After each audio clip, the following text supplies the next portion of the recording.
Todos. Bom, hoje eu trouxe algumas leituras, alguns trechos, porque a gente percebe que uma palavra em grande vigência no momento, em grande discussão, em diferentes grupos, é a palavra amor. Parece que a sociedade agora tem uma necessidade de definir, de mensurar, de classificar, porque esse é um tipo de amor, esse é o amor maior, esse é o amor. E se a gente for parar para pensar, a grande energia que move o mundo hoje e a grande necessidade do mundo hoje é o amor. Mas o amor como um todo, o amor como uma coisa pluridimensional, o amor como uma coisa transcendente, né? Às vezes eu costumo brincar que eu digo que tudo na vida é uma questão de educação, né? Como professor eu falo muito isso, porque a gente às vezes se preocupa em ter educação para o trânsito. Não precisa. Se tiver educação, já vai ter educação no trânsito. Se você tem educação, você não vai cortar a frente de ninguém, você não vai estacionar em lugar proibido. Educação sexual, não precisa. Porque se tiver educação, vai saber ter o respeito ao seu corpo, ter os cuidados necessários, saber como funciona o seu corpo em si, e assim por diante. E a palavra educação, ela é um resultado do amor. Porque só educa quem ama, né? Só consegue passar ensinamentos, só consegue passar vivências, só consegue respeitar o outro e conviver quem ama. Então o grande eixo da nossa vida é o amor. O grande desafio hoje da humanidade é saber amar e saber respeitar o amor. E aqui eu não digo o amor diferente, como eu falei, medir o amor, né? Saber que cada pessoa tem esse sentimento dentro de si, que como qualquer planta para crescer, para germinar, tem que ser regado, tem que ser tratado, tem que ser cuidado, mas nem sempre foi assim. Então, para variar, eu passo o mês inteiro pensando na minha palestra e na véspera eu mudo tudo, né? Porque daí me dá uma coisa tipo, não, mas acho que é importante falar tal coisa também. Então hoje eu trouxe umas colas, assim. Na semana passada eu estava com tudo pronto para falar do amor em movimento, do amor como caridade. E aí, de repente, no começo agora dessa semana, numa questão que aconteceu na minha vida profissional, eu disse, meu Deus, mas será que as pessoas sabem o que é amar? Será que eu sei o que é o amor, afinal? Porque, de repente, cada um está dando a sua interpretação, né? E aí você vê as pessoas usando o amor como justificativa para tudo. Então, você brigou por amor, você reclamou por amor, você partiu por amor, você ofendeu por amor. Aí eu falei, não, eu vou mudar um pouco. Então eu vou dividir em 3 etapas. Vou pegar a palestra de maio, de junho e de julho para aprofundar um pouquinho esse tema. E aí eu fiquei curiosa de buscar alguns conceitos, porque dentro da doutrina espírita, o amor vem como uma descrição, como um sentimento tão transcendental, como uma coisa tão necessária, como uma coisa tão prática, né, na nossa vida. E eu fiquei curiosa, falei, mas será que sempre foi assim, né? E aí eu comecei a buscar um pouquinho. Então tem uma enciclopédia que chama Enciclopédia Polis, que durante muitos anos ela foi a base para grandes documentos, assim, né? Todo e qualquer documento se pautava nos conceitos que a Enciclopédia Polis trazia. E aí eu achei uma curiosidade na internet, que a própria Enciclopédia Polis, ela não consegue definir o que é o amor. Ela não traz um conceito de amor. Então ela traz um textinho assim, olha a complexidade do negócio. Rigorosamente, não é possível dar uma definição do amor. Amor é um vocábulo polissêmico, senhor de uma vastíssima escala de genitivos e também senhor de nominativos vários, chegando a incluir no próprio espaço, segundo a mensagem bíblica, a própria transcendência absoluta. Deus é amor. João, capítulo 1, versículo 18. De fato, são tantas as dimensões, tantas as matizes, tantos os elementos da incidência de vários fatores uns sobre os outros, que uma real delimitação conceitual se torna na prática impossível. Consegue-se quando muitas aproximações, ou seja, esse palavreado todo, numa das enciclopédias mais conhecidas do mundo, para dizer que não dá para definir o que é amor. Que você não pode conceituar o amor. E aí coloca aqui que dá para ter algumas aproximações. E aí, com algumas aproximações, a gente pode pegar outros autores. Então, por exemplo, quem diz que o amor transcende, né? Quem já tem uma visão espiritual coloca que o amor transcende o espírito, que o amor é uma força primitiva que já nasce com o ser humano. Tem leituras que dizem que o amor é um sentimento maior que une duas ou mais pessoas. Então é muito interessante a gente buscar e ver que no decorrer da história da humanidade sempre foi um grande desafio conceituar o amor. E acredito eu, agora a minha observação pessoal, que porque não precisa conceituar o amor, precisa amar. A gente fica às vezes procurando uma justificativa, uma causa. Não, a gente precisa amar. A gente sente que a gente tem algo dentro de nós que é maior que a nossa vontade, que é o que geralmente nos move, né? O que nos dá força. E, então esse sentimento é o que tem que mover a nossa vida. E a civilização como a gente vive hoje, ela é um resultado, né? A gente vem de um berço. Então, se a gente pegar lá a civilização grega, né? Pegar a civilização judaico-cristã, até estava olhando assim, né, nessa minha procura que vários autores colocam dos judeus cristãos, né? E aí a grande diferença é que na civilização grega, o mundo é eterno, ele não foi criado por ninguém. Quando vem a visão judaico-cristã, ele já coloca na própria criação do mundo uma relação de amor.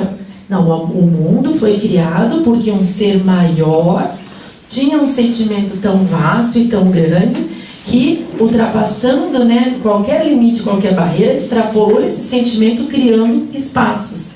Então, tudo que a gente tem hoje vem desse berço, né, da civilização helênica, da civilização grega e da civilização judaico-cristã, que é o que a gente está vivendo.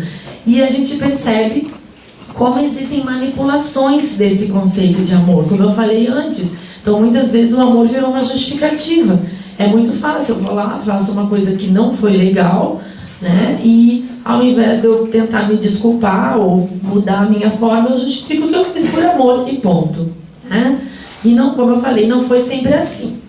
E aí eu encontrei também nessas leituras, depois eu vou passar no nosso grupo lá do Face, passar para a Kika também, encontrei alguns trechos interessantes, assim, alguns autores que trazem, por exemplo, que o amor egoísta. Então eu encontrei um material que dizia assim, que o próprio movimento de falar, por exemplo, amor à pátria. Quando você coloca na cabeça de uma criança, de um adolescente, que ele tem que ter amor à pátria, você não deixa de estar usando o conceito de amor para uma questão egoísta. Então você está direcionando esse amor. Você tem que amar o teu país. Aí o que é amar o teu país? No nosso caso aqui do Brasil é botar a camiseta verde e amarela e assistir um jogo da Copa, né?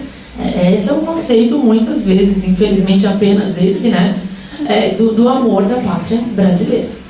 Aí você pega os Estados Unidos da América e você vê pessoas cometendo atrocidades em nome do amor à sua pátria, né? Por quê? Porque você vê o que é passado de imagem dessa pátria é uma pátria onde o Estado, né, o governo mata, a justiça mata, qualquer um para resolver um problema grande mata, né, porque é muito mais fácil do que você educar, de que você inserir na sociedade, enfim. Então a gente percebe que a própria ONU, ela usa, se você pesquisar no site da ONU, discursos, né, de grandes estadistas, lá no meio do discurso aparece, num dado momento, a palavra amor. Então, o amor de uma forma egoísta, para justificar algumas atitudes, né? Para preencher lacunas de algumas explicações, né? A mídia já traz o amor como uma coisa extremamente sexual, né?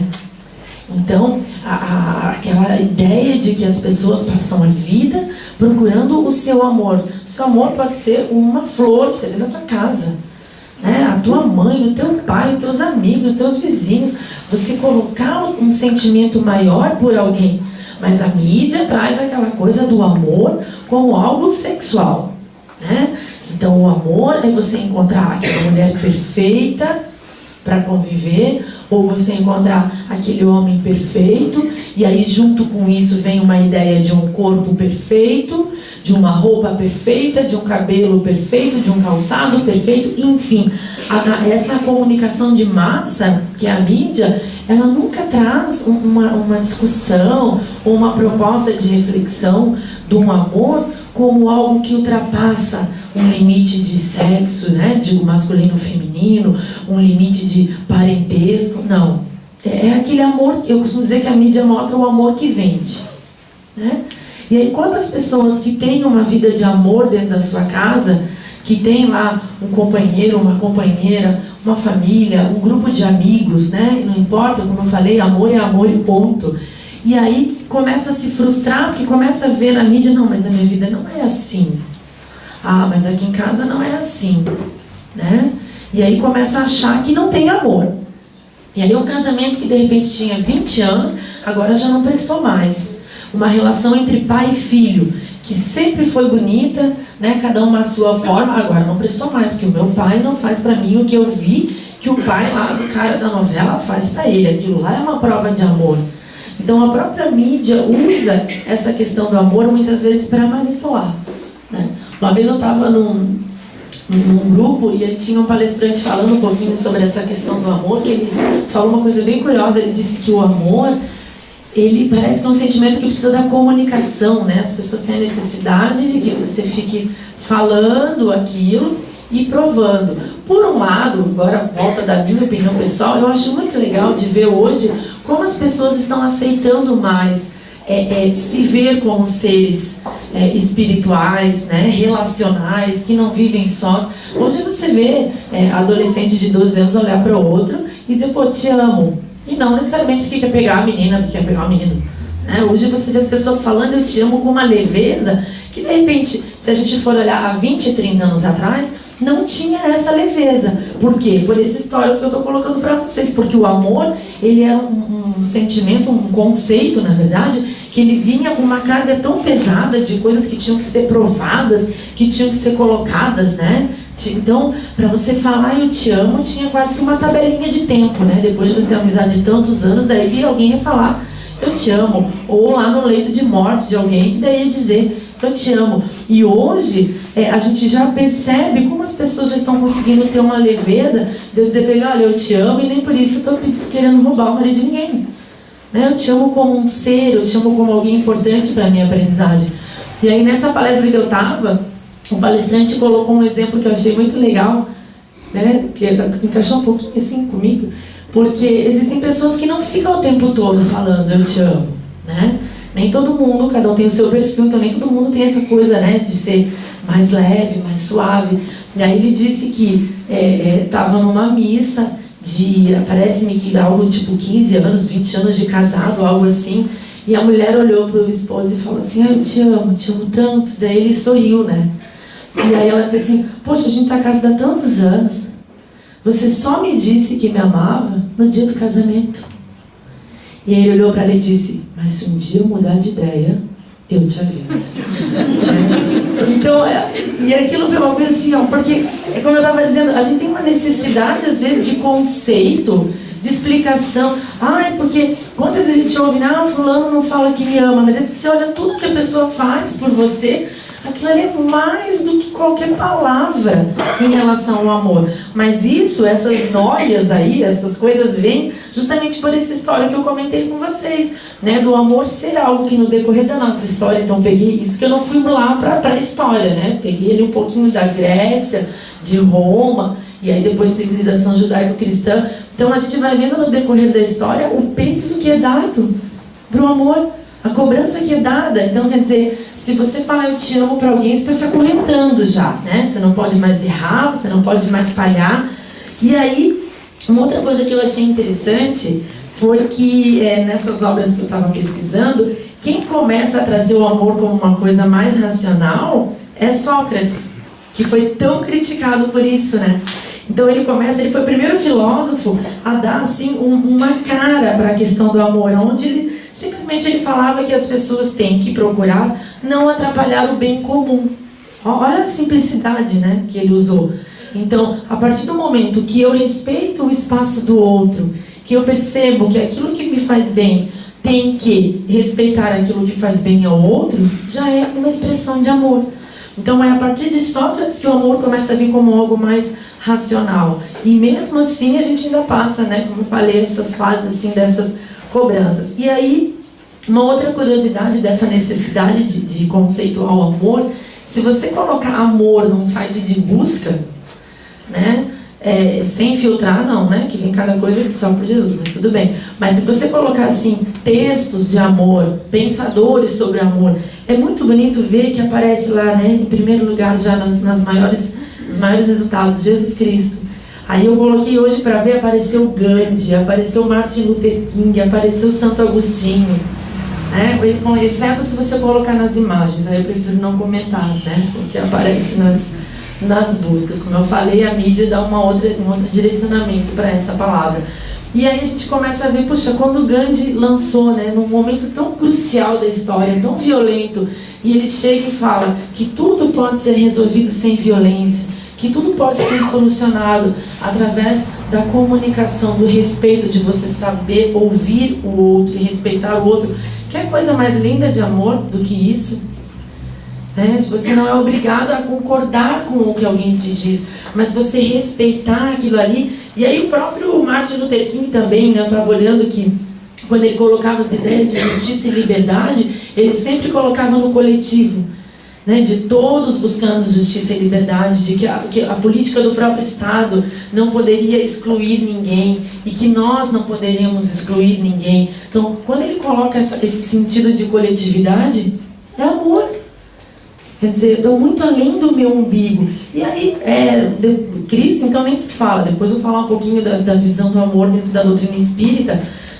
Santo Agostinho, né, que eu teria um trecho aqui que eu acho muito lindo, quando ele fala assim, ama e faze ao que queres. Ou seja, se você ama, você vai fazer o que você quer que seja feito para você. Então muitas vezes a gente reclama, né, no nosso dia a dia, que de repente alguém não cumprimenta, que de repente alguém não se aproxima. E isso como eu falei desde o começo, que eu quero tratar hoje, nessa palestra de hoje, o amor como um todo, até a gente chegar depois lá naquele amor mais individualizado. Então, às vezes, é mais fácil a gente reclamar que não tem provas de amor, né, das pessoas no nosso dia a dia, mas se a gente pegar o que Santo Agostinho diz, faze o que queres. Então, eu quero ser abraçado, eu tenho que abraçar. Eu quero ser respeitada, eu tenho que respeitar. Eu quero ser comunicada, então eu também tenho que comunicar. Então, se eu quero que a pessoa sinta a abertura de dizer para mim que eu sou importante, que ela me ama, né, eu também tenho que fazer isso. Mas aí eu volto àquela questão da mídia, né? Que desde a década de 80, com tanta evolução aí no sistema de comunicação, eu repito o que eu falei antes, a mídia conseguiu inserir uma conotação tão sexual em cima do amor, que muitas vezes não se consegue mais isso. Né? Esses dias eu estava conversando com um grupo de amigos sobre isso, na minha infância, que não faz muito tempo, né? Sou muito nova. Nossa, eu sou quase uma adolescente, assim. Só que não. Então, na minha infância, a gente sentava no colo do pai, a gente sentava no colo do tio e apertava a bochecha da avó. Hoje, gente, a gente está vivendo um momento tão... Ai, meu Deus, uma palavra. Vamos botar crítico, né? Triste. Que se você vê uma criança sentada no colo de alguém do sexo oposto, você já fica com medo. Meu Deus, mas quem será? Será que é o pai da criança? Olha ele, está sentado no colo. Meu Deus, está passando a mão no cabelo da criança. Porque essa conotação veio tão forte... E hoje é claro que através da mídia a gente tem acesso a notícias tão tristes que a gente criou uma barreira em cima do amor que está difícil de destruir. Né? Então, principalmente essa questão do sexo oposto por essa conotação sexual. Né? Se passou a mão no rosto, meu Deus, assédio. Né? Então, se a menina falar para o professor, tu é massa, aprendi isso que eu te amo, meu Deus.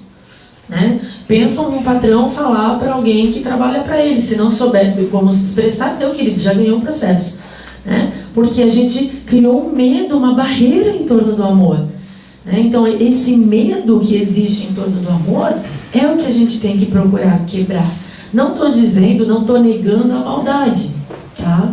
A gente sabe que existe, que está aí, né? Cada ser humano tem dentro de si coisas boas e coisas ruins, e vai do que você alimenta. Né? Como é que diz aquela historinha? A gente tem 2 cachorros aqui dentro. Um terrível, muito bravo, e um calmo, aquele que você alimentar, que vai crescer. Então, não estou dizendo que a gente vai negar a existência de uma maldade. Mas se a gente não limpar o nosso olhar, daqui a pouco a gente não respira mais.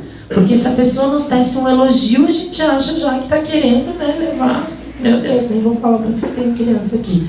Então, esse olhar impuro que a gente tem hoje é um resultado dessas conotações que o amor foi tomando no decorrer dos tempos. E de repente a gente se fechou.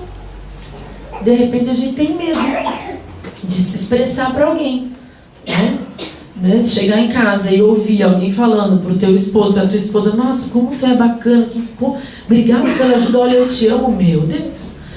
Porque criou essa conotação em torno do amor. E que na doutrina espírita, eu peguei aqui um trechinho do Evangelho segundo o Espiritismo, onde ele, lá na página 146, ele coloca assim, ó: no início o homem não tem senão instintos.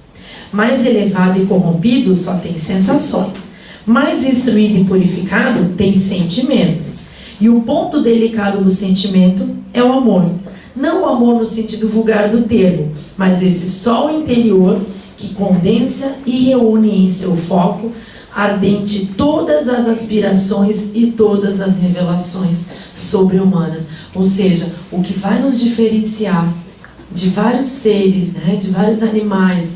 Então, o animal ser humano, né, o pseudo-animal racional, não sei muito hoje até que ponto, o que vai nos diferenciar é essa centelha do amor. Porque as sensações os outros seres têm também, né? Porque o instinto os outros seres têm também. E se a gente souber exercitar esse amor, que aí agora eu volto ao nosso tema, né, principal, que Jesus Cristo foi o modelo, aí eu não estou dizendo que é uma receita de vida aqui, né? Não é uma palestra de autoajuda, mas as coisas se tornam mais leves.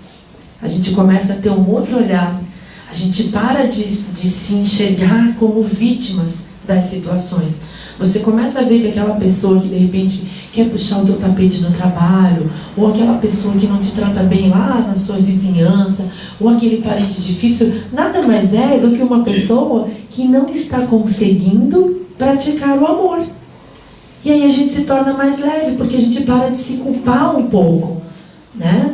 A gente para de se cobrar, porque já existe uma cobrança tão grande hoje da sociedade em cima do ser humano, com esses padrões, que você tem que ser assim e não assado, falar assim e não assado, pensar assim e tudo mais, que se a gente continuar entrando nessa linha de cobrança, a gente vai continuar esse perfil que a gente tem hoje das depressões, dos estresses, né, de várias outras doenças psicossomáticas que estão aí, porque a gente fraqueja por a gente não confiar em ser um ser de amor. E aí a gente entra na vibe, como diz a gurizada, né? A gente entra na sintonia. E daqui a pouco você está se culpando porque o fulano não gosta de você. Você está se culpando porque você não se encaixou num determinado espaço. Não se encaixou nesse determinado espaço, vai para outro, né? Se a sua consciência está tranquila que você fez o seu melhor, que você agiu com amor, que aquele amor ali, vamos pegar lá o exemplo então de Santo Agostinho, de fazer para o outro o que você acredita que é certo, que você queria que fizesse para você, por que essa culpa? E aí de repente a gente tem culpa de tudo.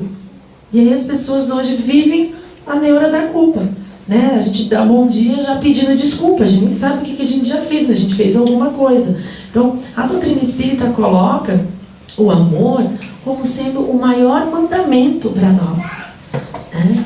Então quando Jesus veio, ele veio para mostrar o amor na sua mais infinita forma, né? Eu sou um pouco questionadora assim, em relação a algumas obras, para ser bem sincera, não sei se cabe o comentário, mas há muitos trechos, mesmo bíblicos, que eu particularmente, como eu não lembro se eu estava lá, né? Então, eu ainda acho que não foi bem assim. Eu sou muito questionadora em alguns dogmas. Eu penso que Cristo, como esse ser maior de amor, ele não precisava ter dogmas, né? Às vezes ficam aqueles pensamentos assim, mas será que Cristo não teve então um amor relacional, um amor masculino e feminino?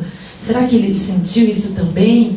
Porque claro que a gente vê que muitas vezes o que foi documentado também tenta passar uma coisa meio heróica, né?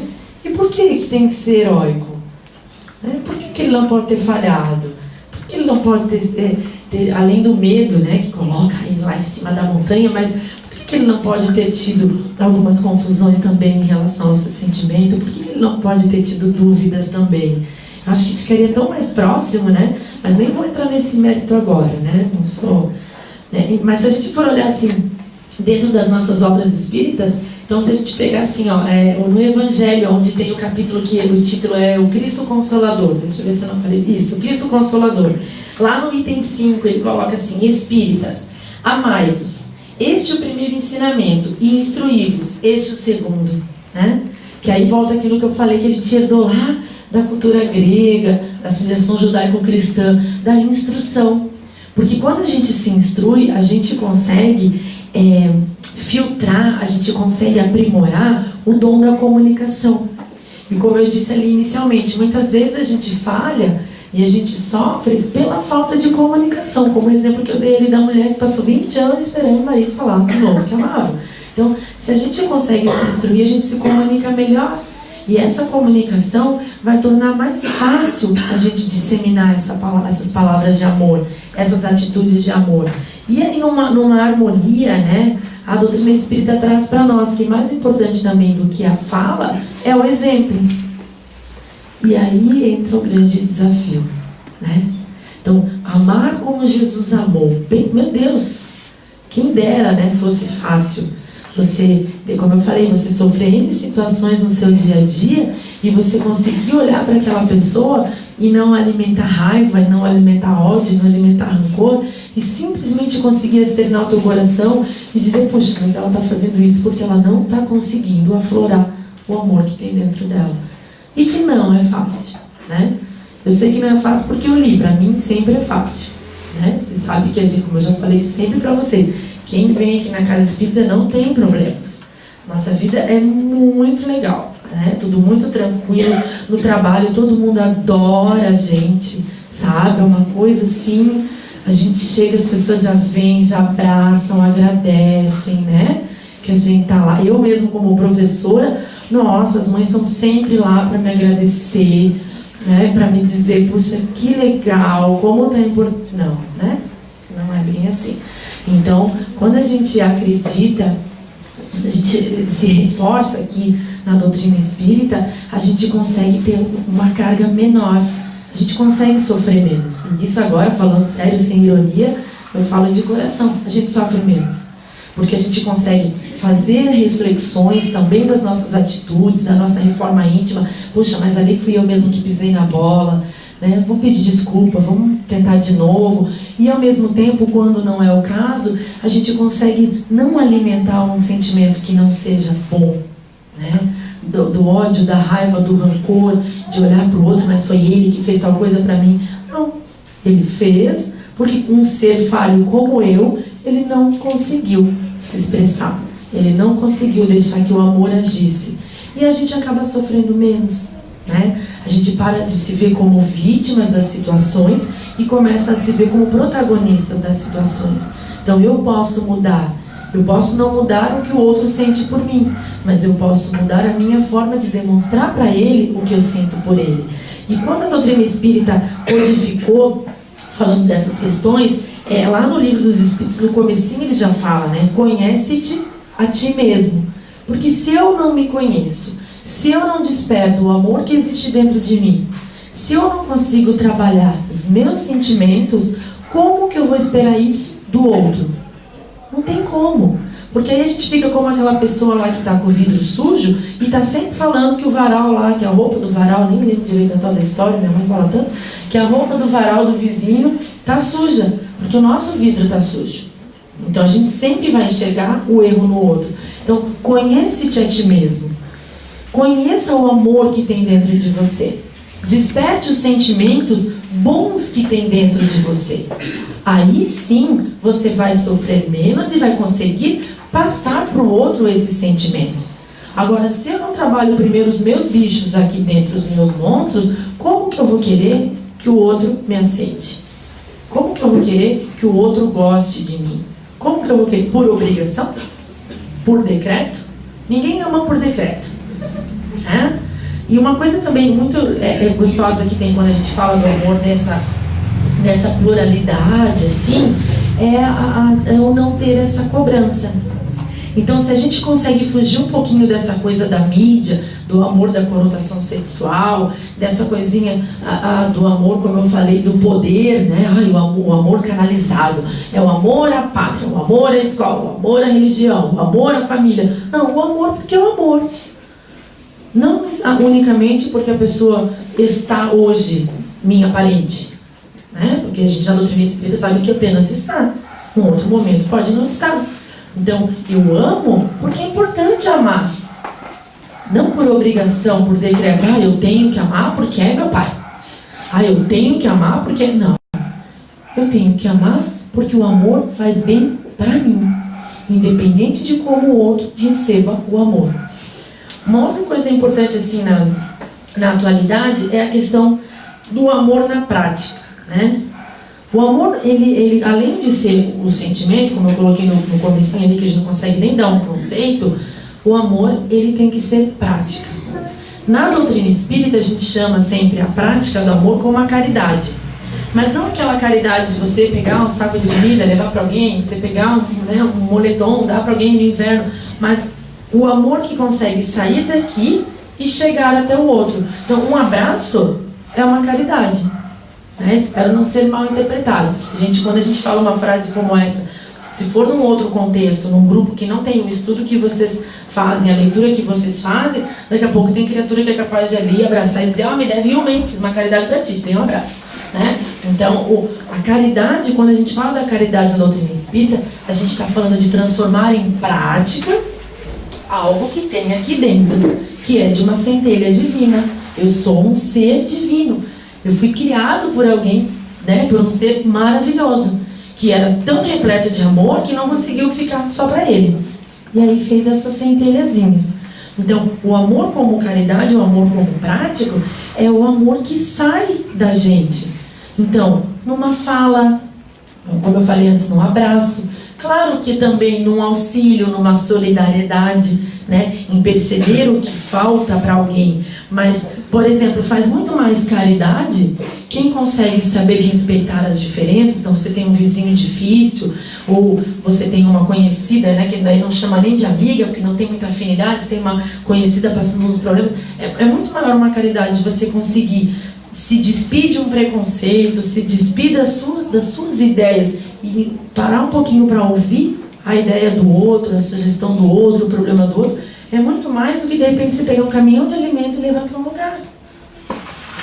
Não que não seja necessário o alimento. Mas quando a gente fala do amor como essência, ele acontece, no nosso caso aqui nesse tempo terreno, 24 horas por dia. O tempo todo nós somos chamados a amar. O tempo todo. E aí eu volto àquilo que eu falei lá no comecinho da questão que eu falei da educação. Né? Então eu digo que a educação ela é um fruto do amor. Porque se eu amo, eu vou respeitar quem é diferente. São coisas tão pequenininhas. Se eu amo, eu não vou furar fila. Sabe? Coisas assim. Se eu amo, eu vou dar lugar para alguém sentar. Né? Eu vou respeitar o espaço alheio. Eu não vou estragar nada de ninguém. Então, a educação, que tanto se fala hoje, onde é que está a educação? Meu Deus, porque esses jovens, blá, blá, blá, blá, blá, blá, que a gente escuta todo dia. Isso nada mais é do que um reflexo do amor que não está sendo colocado em prática. Porque a partir do momento que a gente consegue transcender o nosso corpo e colocar o amor para fora, se o amor é algo tão maravilhoso como a gente viu ali, que tanta gente tentou definir e tantos exemplos a gente teve, ele seria sim o grande bálsamo da humanidade. Não quer dizer que não vai sofrer, né? Mas vai sofrer menos. Vai sofrer a saudade de uma perda, né? Quando acontece uma perda, vai sofrer a tristeza de repente uma situação que não aconteceu como se esperava, mas aceitando que aquilo ali não foi feito como uma perseguição a você. O mundo não conspira contra você. Apenas é mais uma oportunidade para você trabalhar o teu amor, e com isso você vai trabalhar o teu perdão, você vai trabalhar a tua reforma íntima, né? Claro que parece muito fácil quando a gente fala assim, né? Mas não é. Sem brincadeiras agora, não é. Nós somos tentados e chamados 24 horas por dia. Né? Principalmente a partir do momento que a gente se propõe a isso aqui, ó. Vou tirar um horário da minha semana e vou, seja para a casa espírita, para a igreja, para o templo, para o terreiro, não importa. A partir do momento que a gente se dispõe a melhorar, a evoluir, a serenar o coração, a despertar esse amor, né? No nosso caso que Cristo trouxe tão lindamente para nós, as coisas começam a ficar um pouquinho mais difíceis, né? Pergunta para qualquer criança aqui que joga videogame se eles querem ficar na primeira fase. Eles não querem. A grande adrenalina deles é conseguir ir mudando de fase, e quando muda de fase vai ficando mais difícil, é ou não é? Olha lá, tem um ali que tem cara de quem joga videogame, né? Não é massa trocar de fase e ir para o mais difícil, né? Então, e por que na vida a gente não quer, a gente quer que fique mais fácil? Né? Não. É claro que cada vez nós vamos sendo cobrados um pouquinho mais, porque a gente já está no nível, né, no level aí do jogo, que pode ir um pouquinho além. Então a gente começa a ter um outro olhar. Puxa, veio mais uma coisa ali para eu resolver. Mas se veio, alguém acreditou que eu vou conseguir resolver. Senão, não teria. Então vamos tentar. Como eu disse para vocês no começo, que eu queria subdividir esse tema do amor, espero ter conseguido hoje dar um início, porque, como eu falei, o amor ele tem muitas dimensões, né? Então, na palestra do mês que vem, eu quero agora subdividir isso que eu falei para vocês, esse amor que a mídia traz pra gente, essa questão do amor egoísta, a questão do amor racional, né? Então, do mês que vem, quero falar um pouquinho mais dessa questão do amor racional, trabalhando com a fé racional. Porque como a gente está vivendo, como eu falei no começo, um momento de crise em que as pessoas muitas vezes já não sabem mais quem são. Nós, né, gente? Não sei porque eu estou botando na terceira pessoa, quem vê pensa que não fica assim também. Então, que a gente às vezes já não sabe, mas quem que eu sou? O que eu fiz? Por que está acontecendo isso? E agora, né, nesses momentos, o nosso amor testado, ele tem uma forcinha, ele tem um combustívelzinho que pode tirar ele daqui e dar uma força legal, que é a fé. Então, na próxima vez eu quero falar um pouquinho também que com o amor racional também tem a fé. E quando eu digo amor racional, não estou dizendo que não tem sentimento aflorado, que não tem toque, que não tem abraço, mas eu estou falando daquele amor de você refletir que cada um ama e cada um tem o seu jeito de amar. Que o fato de repente o outro, seja o companheiro, a companheira, o amigo, o patrão, o vizinho, o filho, de repente ele não demonstrar da forma que eu espero, não significa que ele não me ame com tudo aquilo que ele pode. Então, a partir do momento que a gente começa a raciocinar também um pouquinho o amor, a gente para de ser tão exigente, de ficar esperando essa coisa tão perfeita que de repente a mídia lançou aí para nós. Que só é perfeito se for assim, sininhos tocando, pétalas de rosas caindo, né? E músicas ao fundo com alguém falando um monte de coisa. Não. De repente a pessoa que está aqui hoje do teu lado, que te dá bom dia uma quarta-feira por semana, né? Desculpa, boa noite uma quarta-feira por semana, ela já está mandando uma energia tão gostosa para você que essa pessoa também está liberando amor. E nem por isso ela precisa chegar e ficar te dizendo aquele monte de coisas que muitas vezes a gente espera. Essa necessidade, essa carência que se tem hoje, nada mais é do que o amor deixado numa caixinha ali dentro e sendo sufocado pela necessidade do conceito. Mas o que é amor para você? Amor é amor. E aí, para encerrar, eu trouxe uma mensagenzinha que eu gosto bastante para a gente, eu não sei o autor, para a gente refletir. Porque, como eu falei, uma vez eu li aqui aquele do...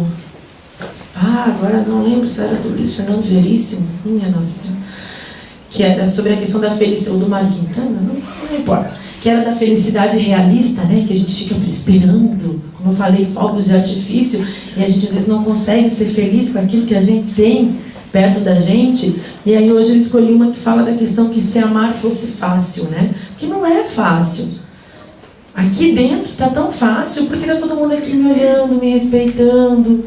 Se alguém não estiver gostando, não está me falando, não leio pensamento, né? Mas de repente, se a gente ficasse mais do que uma hora aqui dentro, não sei se esse negócio já não ia pegar. Se a gente ficasse uma semana, um mês, um ano.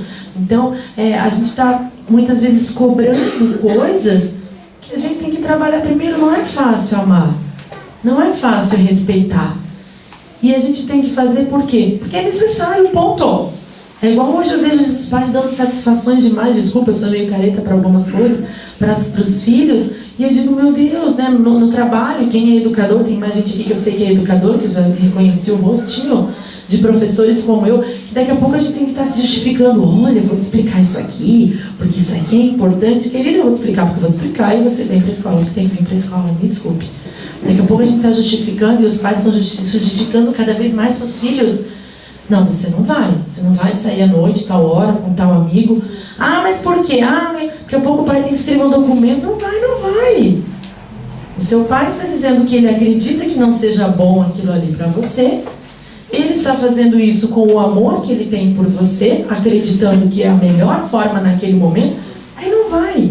Então a gente está num momento de ficar procurando motivos e justificativas. Não precisa procurar motivo e justificativa. A gente precisa botar em prática.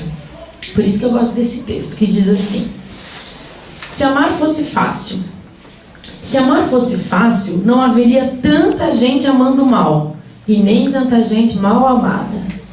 Se amar fosse fácil, não haveria tanta fome, nem tantas guerras, nem gente sem sobrenome. Se amar fosse fácil, não haveriam crianças nas ruas sem ter ninguém. Nem haveriam orfanatos, porque as famílias serenas adotariam mais filhos. E nem filhos mal concebidos, e nem esposas mal amadas, e nem nichês, nem prostitutas, e nunca ninguém negaria o que jurou num altar. Se amar fosse fácil, não haveriam assaltantes, e mulheres gestantes não tirariam seu feto. Nem haveriam assassinos, nem preços exorbitantes, nem os que ganham demais, e nem os que ganham de menos. Se amar fosse fácil, nem soldados haveriam, pois ninguém agrediria. No máximo ajudariam no combate a um cão feroz. Mas o amor é sentimento que depende de um eu quero, seguido de um eu espero. E a vontade é rebelde.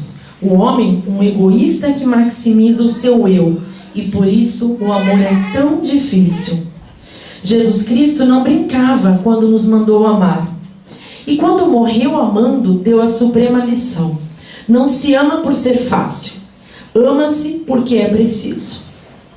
Então que a gente comece a parar de criar tantos bichinhos aí na nossa cabeça, né? Como diz os jovens, tantas noias, tantas neuras, né? Que a gente pare de ficar o tempo todo se perguntando por que isso, por que aquilo outro, e que a gente consiga simplesmente exercitar essa força maior, que eu digo que não é nem que ela está em nós, mas que somos nós, que é o amor.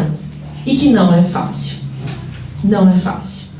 Mas se a gente conseguir cada dia regar um pouquinho, com certeza essa sementinha aí vai germinar, vai crescer, vai dar frutos, e a gente vai ter uma passagem muito mais feliz por esse planeta que é tanto dito que é de expiações, que é de provas, né? E a gente vai conseguir nesse game aqui, nesse jogo, passar muitas fases, né? E com um sorriso no rosto. Né? A criança, ela passa de fase lá no play, ela dá um sorriso, ela vibra, mesmo sabendo que agora vai vir um monstro bem maior ali naquela tela. E a gente se entristece, se amargura, se culpa, sofre. Não. Vamos começar a mudar o nosso olhar. A gente não pode mudar, muitas vezes, o que a gente está sentindo, o que alguém fez pra gente, mas a gente pode mudar o nosso olhar sobre o que está acontecendo, e a gente pode filtrar um pouquinho do que a gente está sentindo antes de passar para o outro. Cada um com o seu filtro, com certeza, vai ter uma atmosfera bem melhor pra gente. Bom, pessoal, quero agradecer, né? Muito obrigada a todos por esses minutinhos aí de atenção. Quem está no nosso grupo, né, já está lá no Face, vou colocar um pouquinho desse material. Tem vários livros, tentei dar uma resumida para vocês.